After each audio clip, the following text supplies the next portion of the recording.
ข้าได้มาให้คุณได้เป็นแม่มาอ่อนแรงโอ้ยสันขี้ยังอ่อนแรงลุงช่วยเด้อนาอ่อน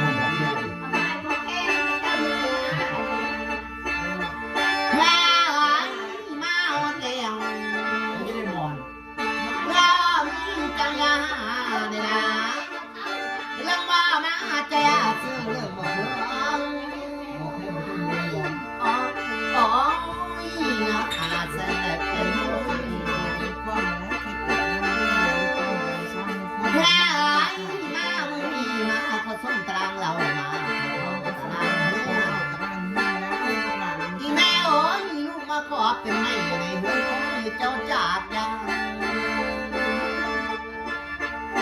แค่ไว้มานี่เป็นเนี้ยฟังมามัวมามึงให้มาไม่แผ่นน้ำสมาหัวจะแผ่นดินเมืองน้อยลูกหลานไปที่สร้างงานงานอะไรก็บอกเราแค่ไว้มาแล้วคือมันสั้นมันขี้เนี่ยมันเหี้ยแต่แผ่นดินลุ่มลอยหาหอยนะแค่ไว้มามึงนี่เอา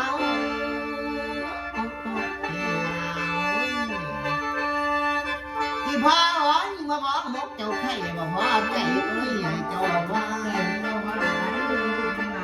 มาแต่ใส่เด้อขันขนาด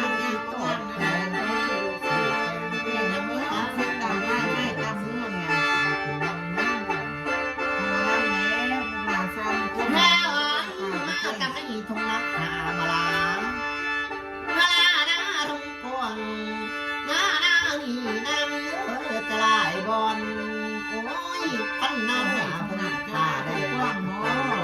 ลูกน้ำหลานใส่น้ำเขาแค่ไว้อยู่เสด็จหน้าตะกุน้ำบอกก็สาระมาละแค่ไว้มาตะกุน้ำบอกก็สาระมาละเอาแม่ดีบ่ละไว้ว่าบอกค่อยแม่อยากแม่มาเจ้านี่คิดจะบ้างพี่แม่พี่แม่ก็ใส่แค่ไว้มาแต่ใส่เด็กกันคนเจ้าอย่าทองเจ้าอย่าใน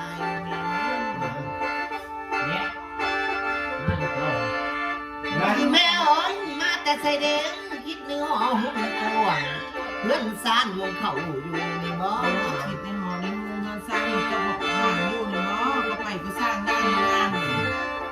พี่แม่โอ้ยมาแต่ใส่เด็กกันเลยแองพ่อหนังนักพ่อในเบิ้งเบิ้งคันไว้แองพ่อสาบานคนละนี้แค่ไว้มาแต่ใส่เด็กละไว้ว่าบอกค่อย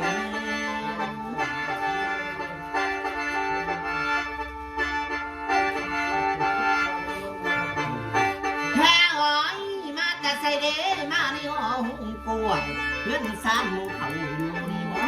ในซานเด้บ่ได้เห็นแม่นเนาะอีพ่อโอ้ยมาแต่ใส่เด้มาแต่ลงไปใต้ไปไหนไปเที่ยวมา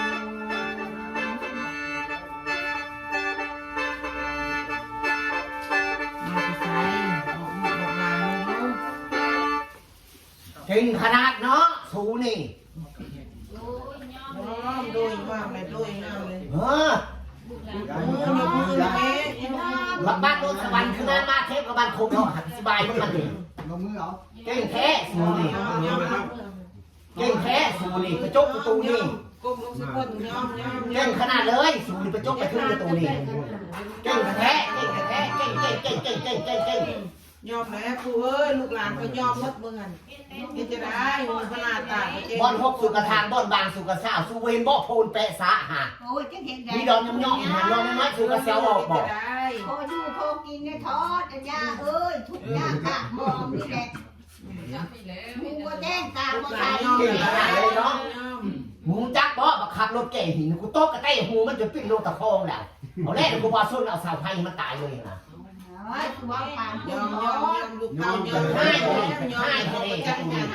เป็นขี้ขามาใส่ต้นมะแดงอย่างเงี้ย มาเอากันห้านี่ กันว่า จะเอาคนนี่ โอ้ยเอาไว้แล้วทำเลยเนาะ พอแล้วพอแล้วเอ้ยกินอะไรได้พี่เต็มแม่แล้ว 10 มี เองที่อะไรตั้งก้าแล้วก็เจ้านี่อาจจะมาทนายกับที่นี่นี่จงก็อะไรปูชุ่มมีอินเกียร์ต้องเสีย แก้ตาบ่ไกลที่ไหนเนาะ หูตาตาบ่แจ้งเอ้ย ต้องเข้าดูเพื่อนกับผมนี่เลยจะเอาขันหาห้องสิกูเจ้าของหน้าหันกูสิไล่มันตายเลยบอกเจ้าของหน้าก็ได้มันก็รังเก็บอยู่นี่แหละ มันเอาใกล้ สู้นี่ละขนาดสู้เก่งขนาดสู้แข็งขนาดเนาะสู้โปรจักบ่มึงมันเก่งฮะ ดูกูจัก จักแล้วจัก บ่ เป็น แก้ เนาะเป็นสิ บ่แก้ตาบ่ใส่ตามือคนก็ได้ น้องพิษน้องแม่เลยเลยก็ดีคุณน้องคุณจักคุณจักเห็น บ่เห็นสิให้เฮ็ดได้ กูสาวมันเลยสู้กูสาวมันเรียบเลยล่ะ บ่แล้วก็คอแล้วน้องเห็นแล้วคอ ปู่เอ้ย นั่นก็คอ บ่นั้นได้อยู่บ่ ตาบ่จักนี่เด็กตัวเล็กน้อย ก็ใส่ไม้จำตรงไม้เลยเห็นไหม มาใส่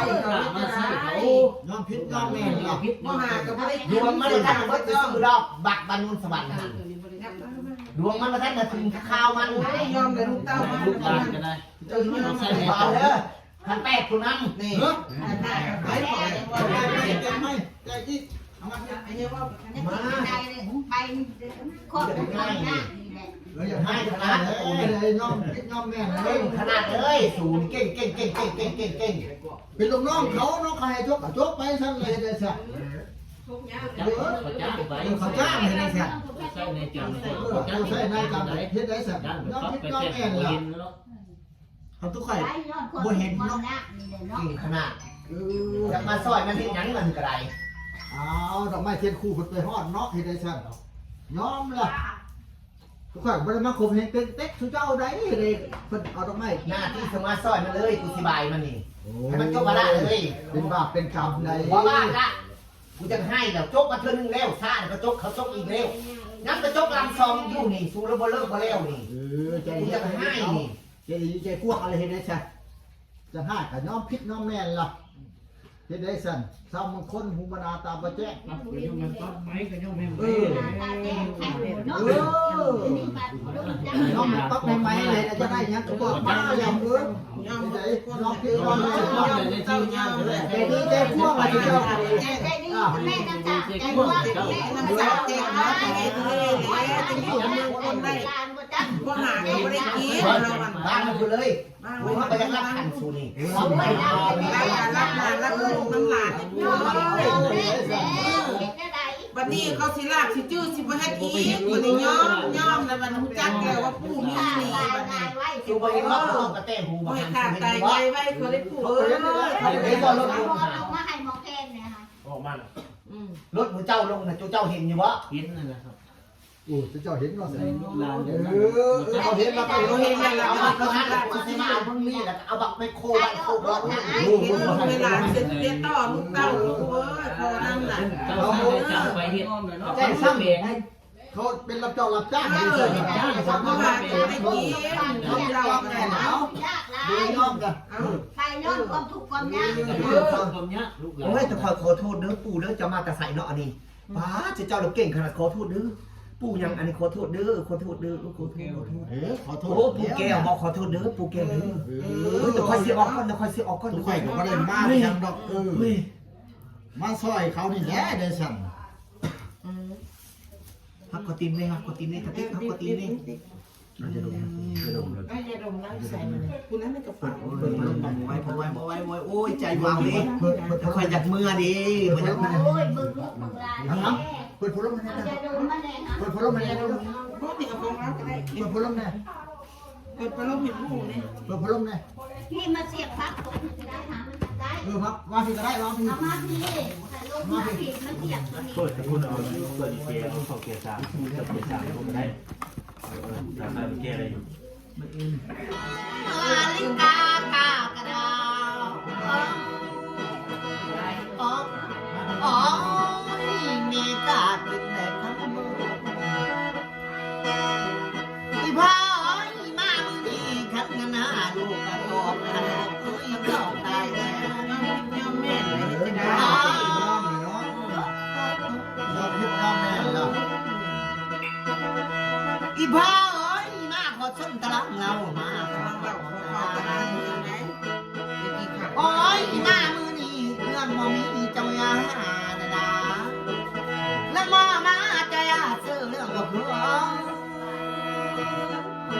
โอ้ยเสียแม่นูอันแนวเลย เดี๋ยวนั้นเนาะ แพ้ไว้มาแล้ว ทำไมโอ้ยออกจากคุกจะตั้งหามาฮอดแล้วมันได้กันมาคือว่านะเป็นพ่อไม่ใช่ยกขันสิบให้เพื่อนเลยยกขันเพื่อนสอง ตอนคุณโอ้คอย ทำใช่ครับ สาวลูกหลานลูกหลานทั้งแม่พวกแปลงเสียงยอมกันหาเขาก็พวกทางพวกเขาก็เตะ ยอมเลิก บ้านนี่เป็นเจ้าไส้นายจำเขาจะไปขึ้นไปหาเจ้าของ แล้วเป็นเจ้าชายจำ คนข้าย้อนคนนี้จะคอยขอไว้ขอว่าให้ไปได้ คน เจ้า เจ้า มา มา ได้ ได้ เป็ เป็น น พี ปี เฮ็ดจังใดซาทุกขาขอยอมเด้อข ย นา อ ด มเลยเนาะยอมไม่ใช่ไร เพิ่นยอมแล้วเพิ่นบ่จักหยัง เดิน ขอ ไว้ ไว้ ท ท้ อ อ เอ้ยเดี๋ยวเขาบ่เห็นเนาะ กูแจ้งตาผู้ชาย สั่งเลยลูกหลานก็บ่จักหยัง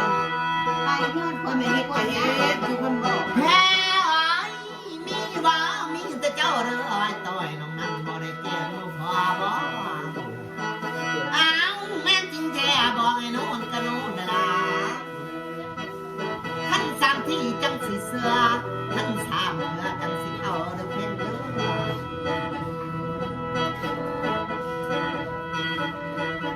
แพ้ไอ้มันสันขี้ให้มันเที่ยงข้างไว้ลงสิอ้อยหาห้อยมักตัวยาสุติยาอ้าวขันกันหาดูสิโลกกระโดดเอ้ยดูสิแปลงในด้วยอีพ่อเอ้ยอีพ่อจะบ่นอนละอาไว้ว่าบ่ค่อยแน่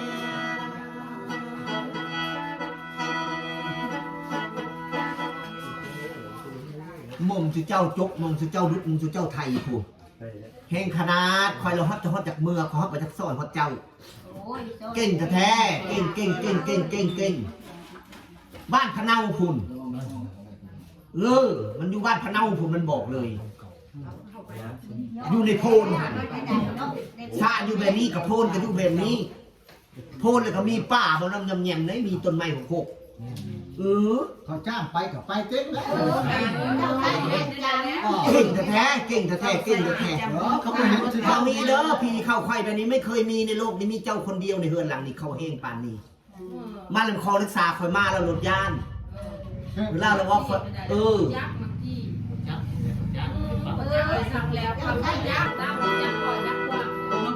อีพ่อโอ้ยมามึงอีเฮ็ดกำไรมาอยู่ตามเมืองหลานให้พันเจ้ได้แหละแม่นังสาว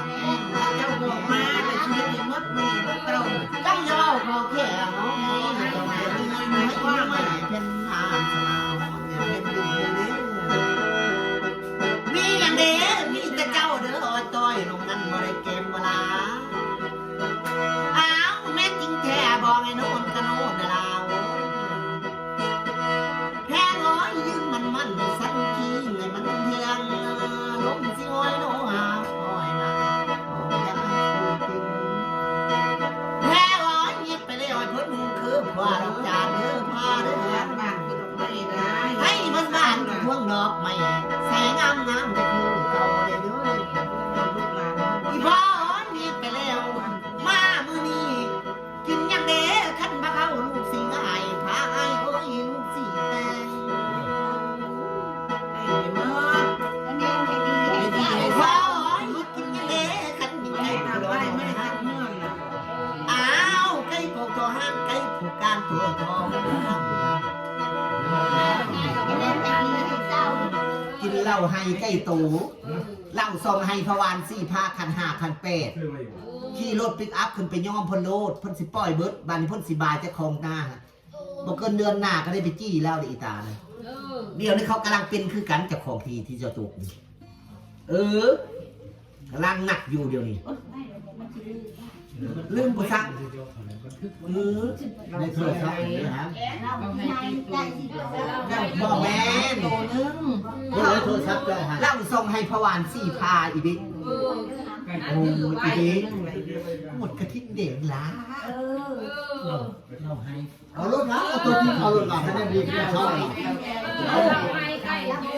เล่าเพื่อนเล่าสองขวด ไก่ตัวนึง เล่าซองขวดกับแพทย์มาได้ สี หรอ ปลากิบกับยา อีบิ ฉันนี่ผมเล่น ปวด เช่า สี อย่าง แดงส่ง เรียกคนป่วยมากอ่ะล่องคน60 บาท หาคันเป็ดจะโยกขึ้นเจ้าว่าตัวนี้ตะคอยทำบ่มินตะคอยบ่มินอันคนได้เศร้าใส่ในจำเขามาสร้างโซนบ้านทุกคนบ้านผู้ไปรับงานต่อสุดเจ้าหรือสิตายกำลังข่าวเด้อมันมีคนที่สิตายเที่ยงเสร็จแน่นอนจบหลักสูตรไม่สวยเลยเด็ดมาก ระยะเขาแต่เขา โอ้ยคอย ใช่เราได้ที่มาเล็กระยะมันดีมันเจ้าเรื่องเขาตัวนะฮะ ถ้าความรู้จริงเจ้านี่เขาเมื่อแล้วไม่ได้กระดาษเงินคนเขาไม่ได้จังนิดขนาดเลยอีบีเอ้ยขนาดคักขนาดเสื้อลูดมองใดสิมาซอยเจ้าอื่น ประมาณ4 ข้างกี่กว่าอย่าง ขอลูกแข่งกันทางเจ้าดีแล้วจะเห็น